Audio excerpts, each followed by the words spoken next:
Alhamdulillahi Rabbil Alamin. Wassalatu wassalam ala asyrafil anbiya'i wal mursalin wa ala alihi wa sahbihi ajma'in. Wa ba'du. Qala Syekh Musannif rahimahullah ta'ala wa nafa'na bihi wa bi'ulumi fid darain. Amin. Kata Musannif rahimahullah ta'ala, faslun fi ahkami syuf'ati. Kita muka surat 109 perenggan 619. Wahia bisukunil fa' wa ba'dul fuqaha yadhummuha wa ma'naha lughatan ad-dhammu wa syar'an haqqu tamallukin qahriyun yasbutu li syarikil qadim ala syarikil hadis bisababi syarikah bil iwadi alladhi malaka bihi wa syuri'at li daf'id darari. Baik, insyaAllah kita nak sambung ni satu bab yang ada sedikit lanjutannya dengan bab merampas. Kita bicara dulu, cuma merampas perbuatan yang haram dengan apa pendisilan kita telah bicara. Kita nak sambung ni, kata dia faslun fi ahkami syuf'ah, pada membicarakan hukum hakam syuf'ah. Baca dengan syuf'ah. Kata dia syuf'ah ni, wahia syuf'ah ni bisukunil fa', dengan matikan huruf fa', syuf'ah. Wa ba'dul fuqaha yadhummuha, ada sebagian ulama fiqh mendomahkan akan dia akan fa, baca syufu'ah. Syufu'ah. Baik, apa dia syuf'ah? Syuf'ah ni kata makna syuf'ah lughatan ialah ad-dhammu. Asal makna bahasa syuf'ah daripada syafa'a, makna himpun. Fi'il madhi dia pada syafa'a. Jadi antara makna bahasa ialah dhamm, himpun, kumpul. Wa syar'an, baik, yang ni istilah yang kita nak faham pada syarak. Maksudnya istilah fiqh inilah maksud syuf'ah. Okey. Dialah haqqu tamallukin qahriyun yasbutu li syarikil qadim ala syarikil hadis bi sababil syarikah bil iwadi alladhi malaka bihi. Okey. Itu adalah tarikh syuf'ah. Macam mana pun sebelum tengok tarikh ni, saya ceritakan dulu, baru nanti tengok bahasa dia sebut, insyaAllah dengan sebab tu faham takrif. Bagi faham apa dia syuf'ah. Pasal kadang-kadang baca takrif nak bagi hurai dia lambat, dia slow, pasal tak dapat gambaran lagi. Dan kita nak bicara syuf'ah ni pun sambung daripada masalah ghasbi, masalah rampas yang telah kita bicara, yang memang merampas adalah haram. Syuf'ah ni dia macam ada syibih rampas, macam rampas, tapi bukan rampas. Dia ada istilah syibih rampas, tapi bukan bab rampas. Baik, apa dia syuf'ah ni? Bab syuf'ah dia ialah bab masalah harta benda yang kongsi. Lepas tu rakan kongsi kita jual pada orang lain dengan tanpa memaklumkan dan memaklumkan kepada kita. Asalnya katalah kita beli rumah kongsi 2 orang. Katalah beli adik-adik 2 orang. Lepas tu adik kita jual dekat kawan dia, dengan sebab kesempatan duit apa dan sebagainya, dijual kat kawan dia. Bila jual kat kawan dia, berarti nanti siapa rakan kongsi kita? Kawan dia lah. Kalau dijual kat Melayu gagah juga kan, bohbi bahasa itu. Dijual dekat Cina kapir lah tu. Itu belanja nak dalam rumah. Oh, keren. Itu buat macam mana? Apa hak kita? Hak tu lah nak bicara tu. Memang hak kongsi, hak dia, hak kita. Tapi bila benda tu berkongsi, sepatutnya dia tidak boleh menjual hak dia tu sewenang-wenangnya, melainkan setelah dia maklum dengan saya, dengan persetujuan kita nak bertemu dan bersetuju untuk berkongsi dengan rakan kongsi baru, barulah dia boleh jual hak tu kepada rakan kongsi orang yang dia nak jual. Dengan itu kita akan berkongsi dengan orang baru. Baik, kalau dia tak maklum kat kita, kita ada hak untuk mengambil dengan jalan paksa hak yang separuh lagi, yang sepatutnya memang bukan kita punya, rakan kongsi punya. Tapi pasal dah benda tu berkongsi, kita antara mudaratnya bila rakan kongsi ni, maklumlah rakan kongsi dulu beli adik-beradik, tak apa, boleh kongsi. Yang ni tak apa-apalah, kena pula orang tak apa cakap adik kan. Pening kita bila kongsi dengan orang macam ni. Bila kongsi, tambah pula rumah kongsi, masalah hak tu. Bila kongsi dijual kepada seseorang lain, hak kita untuk kita ambil hak itu dengan paksa, dan cuma nak ambil mestilah berbayar, bukan oleh peri kan. Pasal kita hak kita katalah rumah kita ada harga separuh je, separuh lagi dia punya, memang dia boleh jual. Jadi kalau dijual kat orang lain, tak sebut tu. Itu kita ada hak rampas. Kalau saya nak guna bahasa rampas itu, hak rampas ambil rumah yang telah dijual pada orang lain. Rampas pun hanya sekadar istilah rampas, bukan ambil peri-peri buta, tidak. Dengan berapa dia beli rumah tu, katalah kita kongsi dulu, sekarang dia telah jual rumah tu separuh yang kita kongsi dengan dia dengan harga RM50,000. RM50,000.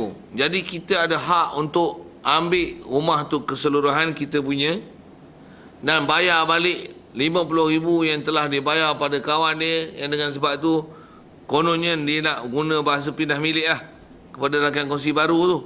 Jadi kita adalah rakan kongsi lama. Jadi apa hak kita? Hak kita tu bahasanya boleh ambil hak syuf'ah. Nak panggil apa tu? Syuf'ah. Tu bahasa kitab lama dia panggil ambil dengan kekerasan. Tu bahasa kitab lama. Syuf'ah ni diterjemahkan dengan mengambil hak kongsi yang telah dijual kepada orang lain dengan kekerasan, dengan membayar berapa harga yang telah dibayar kepada kawan kita yang lama, rakan kongsi kita yang lama. Ayat panjang ni macam tu lah kan. Bahasa mudah dia, syuf'ah apa? Ambil dengan kekerasan. Ambil apa dengan kekerasan? Ambil harta yang berkongsi yang telah dijual kepada orang lain yang tak dimaklumkan kepada kita, dengan membayar bayaran berapa yang telah dibayar oleh rakan kongsi baru kepada rakan kongsi lama. Boleh faham saya cakap bahasa itu? Boleh? Bagus. Itulah syuf. Dalam Islam ada hak itu. Nak cerita apa ni? Hak apa ni?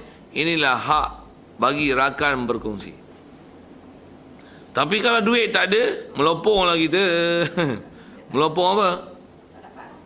Pasal dia tak boleh ambil saja-saja, tak boleh. Apa jalan kita nak bayar tu?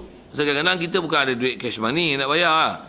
Tapi dah kongsi, antara keedahnya hutanglah dulu dengan orang lain, lepas tu bayarkanlah kepada orang yang kita nak ambil syufa'ah itu. Pasal hak dia dah bayar duit. Okey. Macam tahan tu dulu. Soalan tak ada situ, baru nak baca apa dalam kitab, insya-Allah ni mudah faham. Ada soal? Boleh faham syufa'ah tu benda tu. Maknanya dia seakan-akan rampas juga ada. Jadi kalau tengok rupa tu macam rampas. Cuma rampas ni dah lah tak ada prosedur, rampas tak ada bayar, pula tu benda yang tak hak sepatutnya, yang tak sepatutnya diambil, itu rampas. Cuma yang ni ada hak untuk diambil, pula tu bayar. Cuma ada istilah ambil dengan keras, ambil dengan paksa. Forcefully kita ambil daripada rakan kongsi baru disebabkan rakan kongsi lama telah menjual hak itu kepada rakan kongsi baru. Siap. Ustaz, kalau dia minta bayaran lebih macam mana? Kalau dia minta bayaran lebih, kalau ikut kaedah pembicaraan Mahkamah Islam, kalau masuk kes bicara sabit berapa bayaran, rakan kongsi kita pun mengaku itulah bayaran yang diterima. Walaupun dia minta bayaran lebih, tidak ada hak untuk dia menerima bayaran lebih. Jadi kuasa mahkamah yang akan putuskan ni. Kuasa mahkamah yang antara akan membicarakan kes ni. Mahkamah apa tu? Cuba jawab sikit boleh tak? Mahkamah Islam, Mahkamah Syariah Islam. Lepas tu Mahkamah Syariah bukan cerita isu nikah kahwin, cerai bercerai aja kan. Ini antara hak-hak harta ni. Jadi asal tanya, bolehkah minta harga lebih? Tidak ada harga apa-apa lebih yang wajib diberi. Wajib diberi. Kalau katalah dia dah buat urus macam ni tukar nama, hak tu kod nak bayar di atas apa yang telah diuruskan kan. Tapi atas kata semata-mata minta bayaran lebih, atas kaedah asal Islam, tidak ada apa-apa hak untuk dibayar lebih kepada owner yang baru ni yang akan berkongsi dengan kita lah, kalau contoh sebagai bahasa kita tu. Lepas saya jawab soalan. Jadi tak ada hak untuk bayar lebih. Jadi istilahnya rampas tu, ambil dengan keras tu, bayar mengikut apa yang telah diberi kepada harga kepada rakan kongsi kita. Dan biasanya kalau orang sesak, agak-agak harga mahal tak? Faham saya sebut apa? Selalu murah lah, dia acik nak lepas nyawa dia kan. Dengan susah-susah tu, tak apalah. 20,000 kita jual sama lu. Kawan tu kata dia, sekarang ini sudah saya punya, saya tak nak jual 20,000 punya.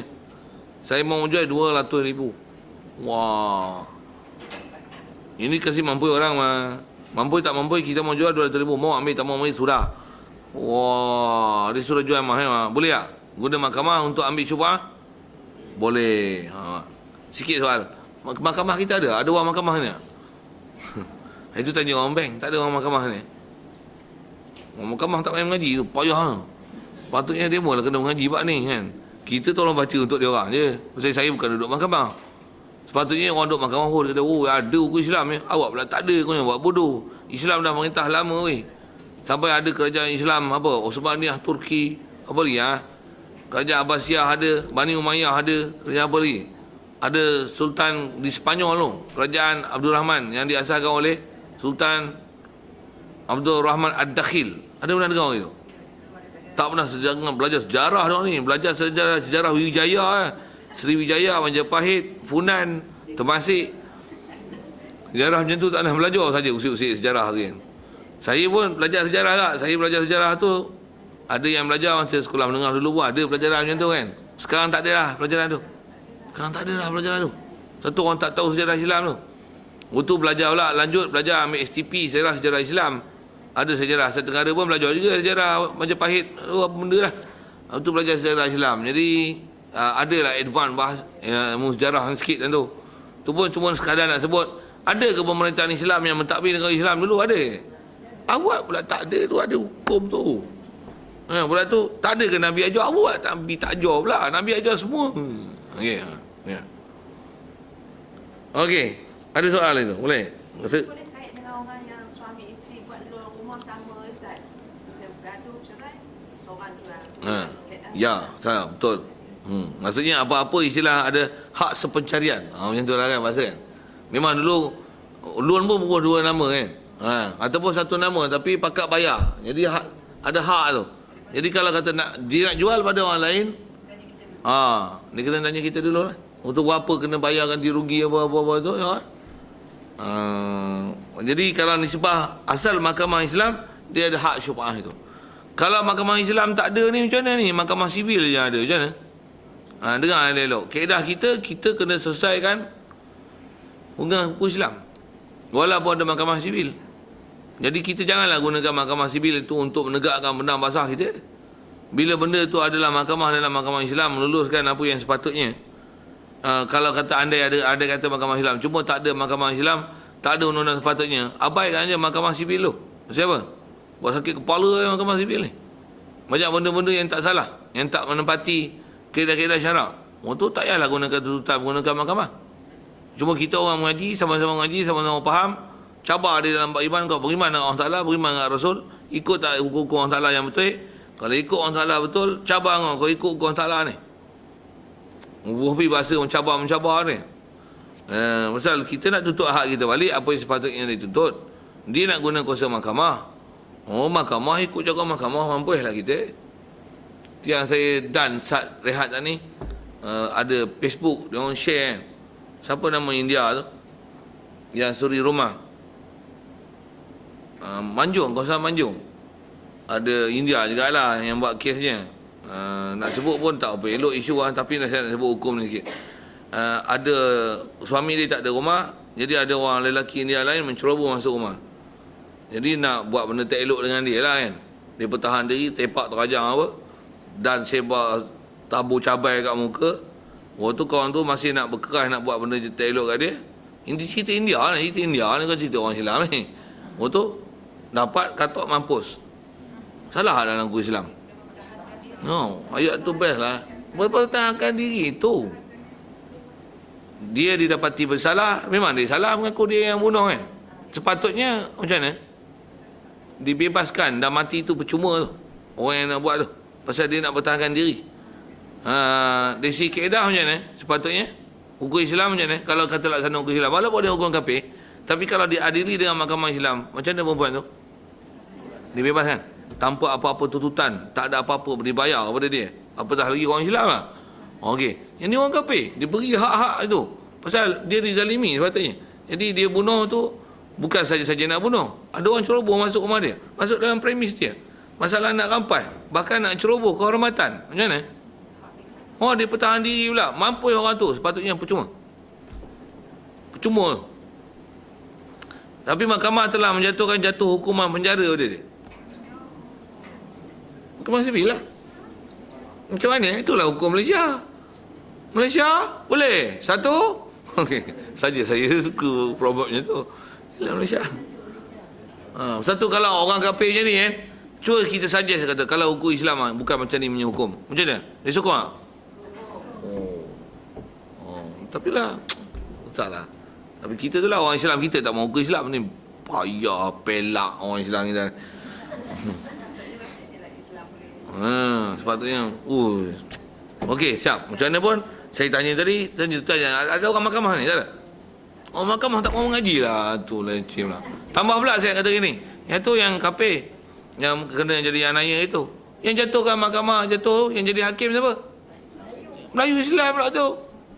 Alah, pakai rupiah pula tu. Allah, malunya kita.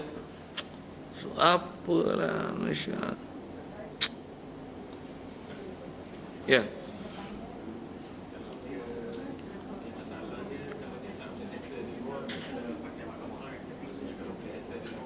Ya. Ya.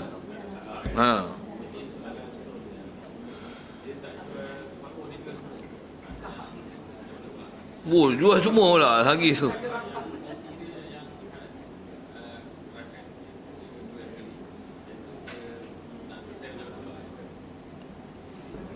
Ya, bagus soalan. Jadi rakan kongsi dia tu bukan jual separuh, dia jual semua geran, 1 geran habis semua dia jual. Yang ni lagi gila penampak je lagi. Itu bahasa kasar lah, bahasa penampak tu kan. Lagilah salah besar. Yang tu memang untuk mahkamah gila punya tu. Dari segi hak memang lagilah besar, pasal kalau ikut dijual hak yang memang hak dia. Tapi dengan sebab kita ada kongsi, yang tu pun ada hak syufa'ah. Maksudnya ada pula istilah ambil dengan keras, rampas dia tu. Cuma rampas bukan percuma, kita bayar baliklah ganti rugi yang dia telah dia bayar itu kepada orang. Pasal dia tak berhak untuk dapat. Pasal rakan kongsi adalah lebih berhak. Rakan kongsi adalah lebih berhak untuk menerima, untuk memilih keseluruhan harta daripada berkongsi dengan orang yang bukan jadi rakan kongsi pada asal, melainkan dengan izin. Jadi kalau telah dijual semua, lagilah besar. Cuma kalau ikut asal, kalau mahkamah syariah tak ada, itu hukum syarak yang ada. Kalau terpaksa gunakan mahkamah, gunakanlah mahkamah. Tapi kalau kata mahkamah tak support, macam mana? Inilah malangnya kita tak ikut hukum Islam. Saya nak sebut ayat itu je lah. Jadi atas kata di sebab tuntutan, dia boleh tuntut lah, sama ada guna mahkamah tak mahkamah tu.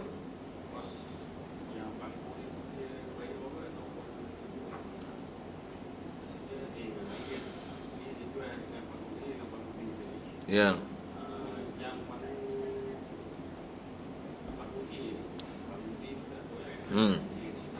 Jadi kalau ikut berapa yang sepatutnya dibayar oleh panggu kawal lama ni, yang dah dijual dengan panggu kita sekalian. Katalah harga rumah tu 100,000, habuan dia 50,000. Jadi dia dah telan 100,000. Jadi kita nak ambil balik, siapa kena bayar? Dia akan kena bayar apa yang dia kena bayar.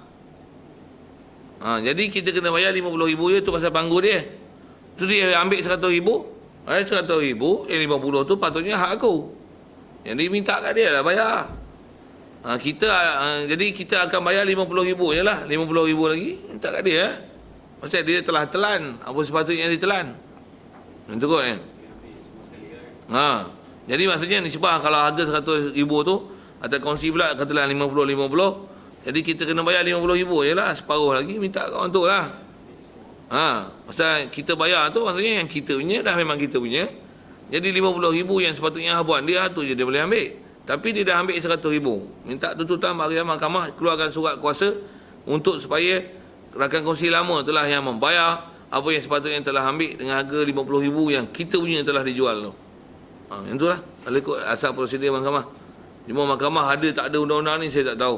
Saya bukan orang undang-undang, saya bukan orang mahkamah, tapi saya orang kitab. Bobi bahasa. Saya orang kitab.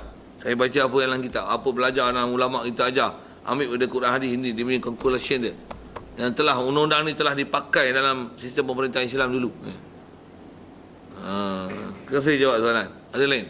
Masih buat syubhah. Nak ambil faham view keseluruhan. Oh ni syubhah rupanya. Okay. Okey, kalau tak ada, baca. Kemudian nak ambilkan faham bahasa kitab sikit. Baik, syara'an apa dia? Dia lah haqqu tamallukin. Dia lah hak, maksudnya harta benda yang boleh tamalluk, boleh berpindah milik. Okey. Itu hak tamallukin. Maksudnya dia lah harta yang boleh terpindah milik. Yang qahriyun termilah milik dengan jalan paksaan. Pasal apa paksa tadi? Pasal kita ambil paksa. Kawan tu memang nak rumah tu, tapi kita ambil dengan jalan paksa. Jadi hak yang boleh terpindah milik, boleh terima milik pada orang lain. Dan hak ni adalah yang qahriyun, diambil dengan jalan paksa. Yasbutu li syarikil qadim, yang sabit hak ini li syarikil qadim, bagi rakan kongsi yang lama. Syarik tu bukan sekutu, bukan bercerita berakidah bak syirik-syirik ni. Syarik di situ siapa? Rakan kongsi, orang yang berkongsi. Al-qadim yang lama, rakan kongsi lama. Jadi sabit hukum ni rakan kongsi lama. Kalau contoh kes tu kawan kita jual tadi, siapa rakan kongsi lama tu? Kita lah kan. Sabit hukum ni ala syarikil hadis, dia atas rakan kongsi yang baru. Siapa rakan kongsi baru? Orang yang duk beli tu, yang beli daripada rakan kongsi kita tu.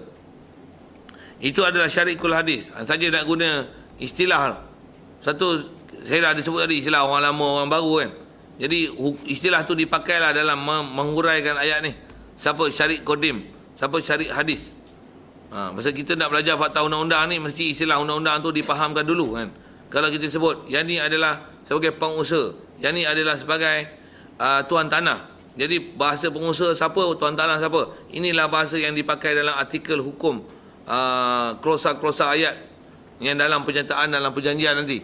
Yang ni pemilik tanah, yang ni adalah pengusaha. Yang ni pun siapa di syarikul qadim, siapa di syarikul hadis. Ini ialah yang dipakai dalam pembahasan hukum nanti. Boleh faham saya sebut apa kan? Memang kaedah-kaedah penghukuman, kaedah-kaedah ayat-ayat hukum, argumentasi yang nak dibuat antara satu orang dengan seseorang, ayat-ayat hukum dan terma-terma syarat itu, term-term seperti itu, mesti diberi takrifan dan dipidasi, itu barulah istilah itu akan dipakai. Jadi kita guna pakai istilah apa ni? Ada istilah syarik qadim, syarik dengan hadis. Jadi kalau nisbah kita ada rakan kongsi, jadi adik kita jual ke orang lain, kita adalah dipanggil syarik qadim. Kawan yang beli itu adalah syarik hadis, syarik hadis. Baik. Jadi sabit pasal apa? Yasbutu bisababi syarikah, dengan sebab syarikat. Jadi kes ni dia sabit dengan syarikat je.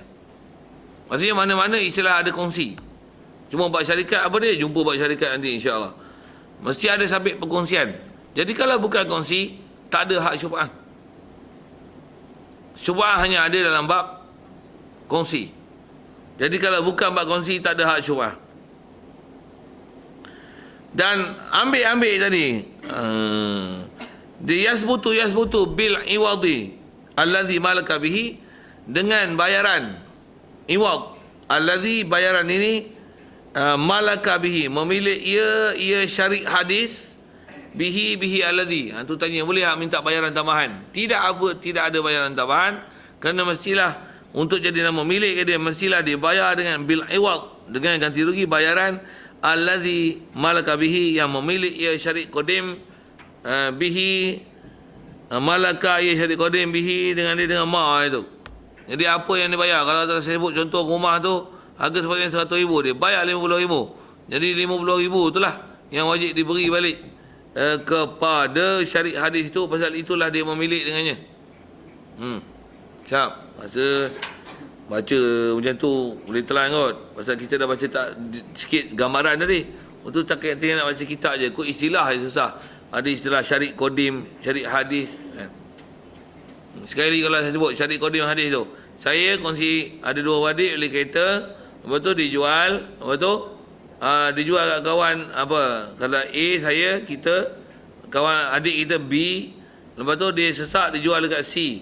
Jadi kita ni adalah syarik qadim, adik kita tu pun syarik qadim juga, iktibar kita, dan ABC, C itu adalah dipanggil syarik hadis, syarik hadis. Jadi sabitlah syarik qadim ni bil iwad, dengan iwad allazi yang ala malaka bihi, memilih ia syariat qadim bihi allazi bil iwad itu, bayaran tu, ganti rugi tu, apa semua bayaran tu, bayaran yang dibayar untuk memiliki yang rakan benda kongsi tu, hak tu dia kena bayar.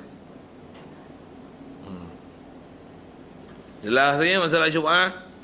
Dan wa syuri'at li daf'i darari, disyariatkan akan ada syubhat. Pasal apa ada hukum macam ni ya?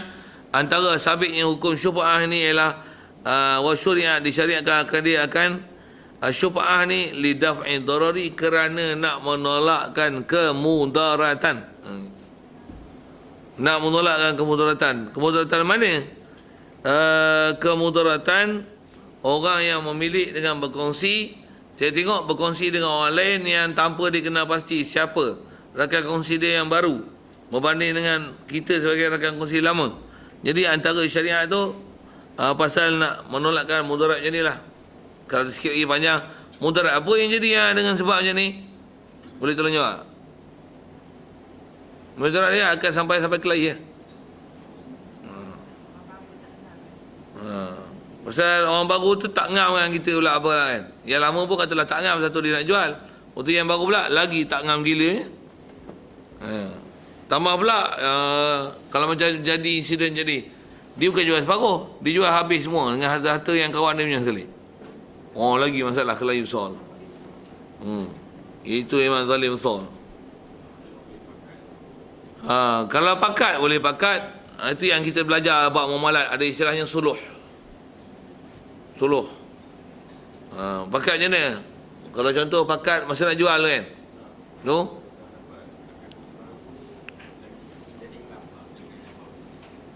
macam mana dapat yang baru jadi Sesuai. okey, jadi tak adalah istilah syubhat. Bila sesuai tak ada masalah. Jadi hak syubhat ni kalau masalah gaduh, baru ada hukum syubhat. Baru ada, cuma nak kata ada keperuntukan undang-undang dalam bab ni? Ya, peruntukan undang-undang tu ada. Walaupun katalah saya tengok tak ada kes-kes buat syarikat yang nak buat syubhat pun, tapi peruntukan tu hendaklah disediakan. Peruntukan undang-undang tu. Satu dalam mahkamah pun kalau kita tengok dengan isu mahkamah sikit, dia apa-apa kaedah menjatuhkan hukum mesti ada apa istilah penetapan daripada pihak yang berwajib untuk menetapkan berapa tu benda bayaran tu, ganti rugi dan sebagainya. Asal nak sebut tang kata penetapan tu lah kan. Jadi atau kalau kata masing-masing boleh berdamai lah, itu sebaik-baik lah. Sama ada katalah berdamai tu, kita kawan kita tadi jual kat orang lain, untuk kita sama ada kita ambil syubhat ataupun macam ni, buat macam mana kita pula jual apa yang kita punya tu. Macam ni lah, dah dijual kat engkau, berapa dia minta? 50,000. Bayar 50 lagi semua engkau. Kita orang lain kelahi lah. Boleh? Cuma harta benda kita habis, kena jual, itu je lah. Kalau kita masih nak hak tu, hak kita untuk tuntut. Cuma atas sebut sekali lagi macam ni, atas kita berdamai tu, yang ni dia jual berapa engkau? 50,000. 50 je dia jual. Oh kalau tak, saya macam ni, saya tak ada duit nak bayar 50,000, tapi saya nak rumah ni. Ataupun macam ni lah, kalau awak nak sangat saya nak jual, tapi 50,000 saya tak jual. Kalau nak juga 80. Setuju? Boleh tak dia naik harga? Boleh tak? Betul lah tu. Ya boleh, pasal itu hak dia. Kalau contoh hak kita. Kita kawan kau jual 50,000 je, takkan kau jual sampai 80,000. Itu dia nak jual 80,000, dia punya pasal. Hak ni hak kita nak jual 80,000. Bahkan boleh hak jual 120,000. 2 juta boleh. Bilion boleh. Boleh cuma mahal sangat orang tak beli. Tu nak sebut tak masalah jual apa tu.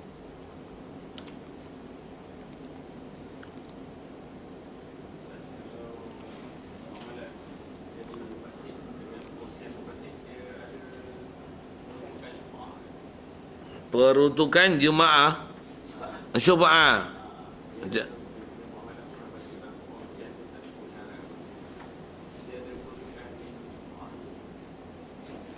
Asal kaedah dia apa-apa yang nama syarikat.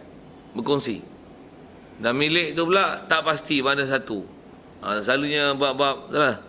Apa-apa disebar bab tu lah, tapi disebar. Allahumma salli ala sayyidina